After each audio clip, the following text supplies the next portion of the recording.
Okay, I'm going to explain how to do a graph using a spreadsheet. First of all, you want to have it set up so that your first column is where you're going to be placing your your independent variable. Okay, and in the first row, you want to have all of your titles. So for this graph, we're going to be graphing the changes in allele frequency over 5 generations. So because generation is going to be on my x-axis, I'm going to put it in the first column. Okay, and then my dependent variables I'm going to place in these two columns. Whoops.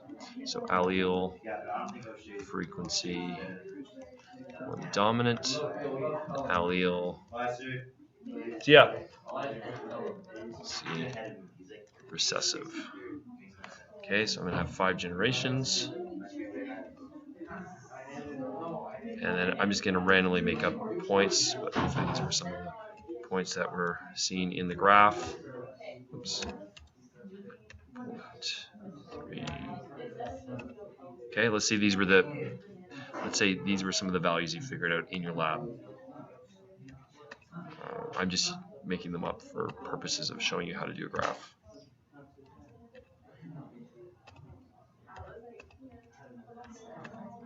Okay, so now that I have my x values here, my independent values here, my dependent values in the other two columns, I will highlight all of this, click over here to insert a chart. Now I have the charts. So in order for the spreadsheet to know that my column A is my horizontal axis values, I click use column A as labels. See how the graph has changed. Now it always defaults on an area graph. We don't want it as an area graph. We want it as a line graph. So I come over here, click line under charts, choose line graph, and there we go. Okay, so we're almost done. Now we just need our titles. Okay, so for the top chart title, main title, I'll just put main title for now.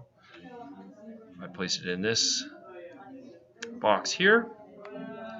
Okay, and then when I want my horizontal axis, again my x-axis, which was generation goes here, and my left vertical axis or my y-axis title is going to go here. That was allele frequency. There we go. Okay, I don't need to put my legends in because I highlighted that first row. They're already there, as you can see over on the left. But I don't like the fact that my frequency only goes from 0.3 to 0.7. I actually want it to be between 0 and 1. Okay, because a frequency is a value between 0 and 1. So I want the graph to highlight that. So I'm going to put minimum and maximum values for my y-axis. So minimum value is 0.